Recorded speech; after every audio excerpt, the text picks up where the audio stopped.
ईश्वर समर्या परमेष्टि नवपद प्रेम से श्रीपाद नरेश्वर समर्या परमेष्टि नवपद प्रेम से। श्रीपाल जी ने उज्जैनी नगरी के चारों तरफ घेरा डाल दिया और उसके बाद मैना सुंदरी से पूछा, बोलो तुम्हारे पिताजी से कैसे मिलना है। तो मैना सुंदरी ने कहा,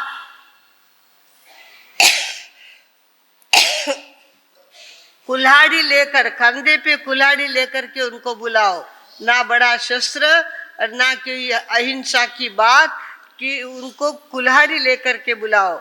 और कुल्हाड़ी लेकर के जब उनको बुलाया गया तो वे गुस्से में आ गए। उन्होंने समझा कि मैं क्या समझाओ तुमने मुझे, इस तरह से कुल्हाड़ी लेकर के बुलाते हैं। तो आजू बाजू के मंत्रियों ने कहा, महाराज सेना बहुत बड़ी है, राजा बहुत ताकत वाला है, चारों तरफ घेरा डाला है उसने, अपन अगर उसका उत्तर देंगे तो बिना मौत मरना पड़ेगा। जैसा वो कहे ऐसा करो। और श्रीपाल जी के ससुर जी, मैना सुंदरी के पिताजी, कंधे पे कुल्हाड़ी लेकर के उनके तंबू के पास गए।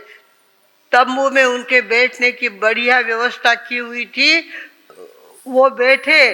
और उसके बाद श्रीपाल जी ने कहा, हमारे ससुर जी आए हैं, उनका स्वागत आदर आतिथ्य बराबर होना चाहिए। सबसे पहले तो हमने जो नाटक मंडली साथ में लाई है, उनका नाटक हमारे ससुर जी को दिखाना चाहिए।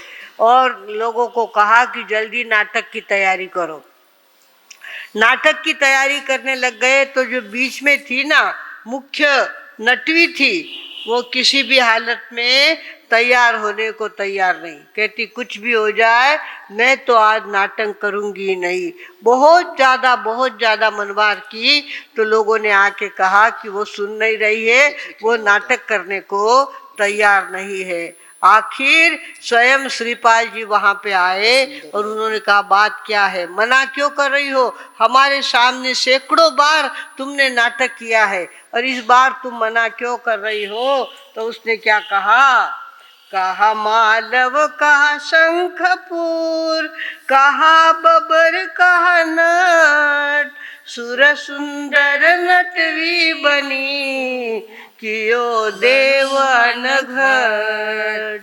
क्या कहा, कहा शंखपुर। मैं पंडित जी के सामने परीक्षा दी थी और पिताजी ने कहा था तुझे जो चाहिए सो मांग। तो शंखपुर के राजा को मैंने मांगा था और मेरे पिता ने उसी के साथ उसकी शादी कर दी। कहा मालव था, कहा शंखपुर था, वहाँ मैं गई। वह जाने के लिए गांव के बाहर हमको बैठाया गया कि अच्छा मुहूर्त होने के बाद गांव प्रवेश करवाएंगे, इसके लिए गांव के बाहर बैठाया गया। तब तक तो वहाँ चोरों की टोली आ गई। चोरों की टोली आ गई। एक चोर ने तो मुझे उठाया और सीधा भाग गया, घोड़े पे लेकर के मुझे लेकर भाग गया। बाकी लोगों ने मेरे ससुर जो दान दहेज आया था वो सारा दहेज लूट लिया और हमारी तो पूरी फजीयत हो गई। उसके बाद मुझे उस व्यक्ति ने क्या किया, वेश्या के सामने जाके रखा, वेश्या के सामने रखा और वेश्या ने मुझे खरीद लिया। वेश्या ने मुझे खरीदा और कहने लगा तुम्हें नाच करना पड़ेगा, नाटक करना पड़ेगा। अब इस तरह से हालत मेरी हो गई। और उसने में राजा के दूत आए, वो कहने लगे हमको नाटक मंडली चाहिए, हमारी राजकन्या को भेंट में देने के लिए राजा को नाटक मंडली चाहिए। आपके यहाँ कोई नाटक मंडली हो तो हमको दो। राजा ने जैसा मांगा वैसी नाटक मंडली वेश्या के पास थी और चाहे जितने पैसे ले करके वो नाटक मंडली क्या कर दी, किनको दी गई, श्रीपाल जी के शादी में बब्बर राजा के दरबार में नाटक मंडली श्रीपाल जी को दी गई और श्रीपाल जी के सामने वो नटवी नाटक करती रही। उसे ध्यान में नहीं आया कि ये मेरे बहनोई जी है, ये मेरी बहन के पति है, ये कुछ भी ध्यान में नहीं आया और वो नाटक करती रही।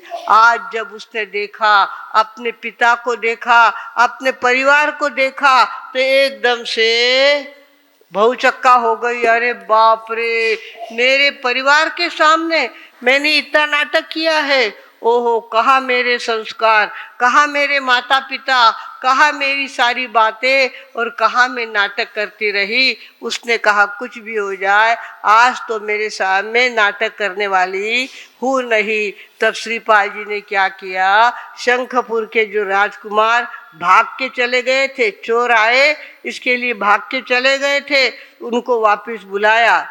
बुलाने के बाद बहुत सारी सीख उनको दी, बहुत सारा धनमाल उनको दिया और बड़े शान के साथ उसके पिताजी के सामने सुर सुंदरी को सुर सुंदरी को वहाँ से विदाई दी। इस तरह से कहा, बोले उस सुर सुंदरी ने कहा था कि मेरे पिताजी जैसा मुझे सुखी करे तो सुखी करेंगे, दुखी करे तो दुखी करेंगे। मेरे पिताजी के ऊपर मेरा विश्वास है, पिता पर विश्वास रखा तो ऐसा गोता खाया। वेश्या के घर गई, नाटक मंडली में नाचती रही और इस तरह उसने कहा, देखो मैं तो इस तरह से भटक रही थी और मेरी बहन देखो मैना सुंदरी, उसको कोढ़ी के साथ भेजा, जिसका शरीर पूरा सड़ा हुआ था उसके साथ भेजा। तो उसके पास महामंत्र नौकार था, आंबिल की ओली थी और गुरु थे कौन से, धातुरवादी गुरु थे,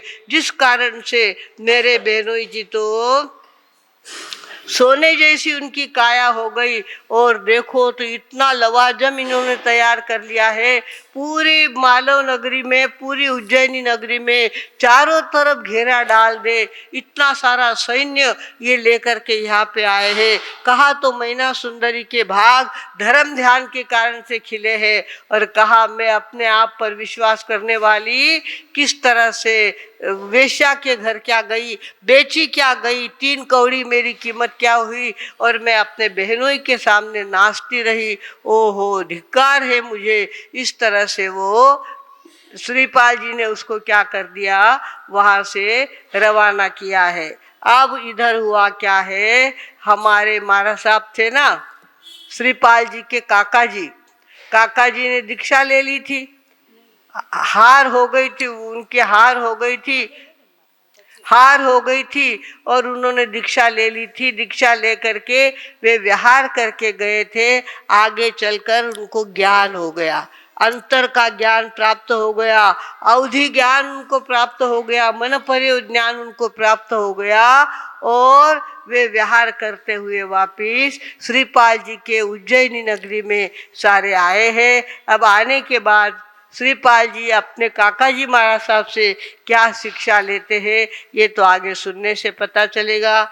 आज इतना ही बोलकर मैं विराम लेती हूँ। ओम शांति।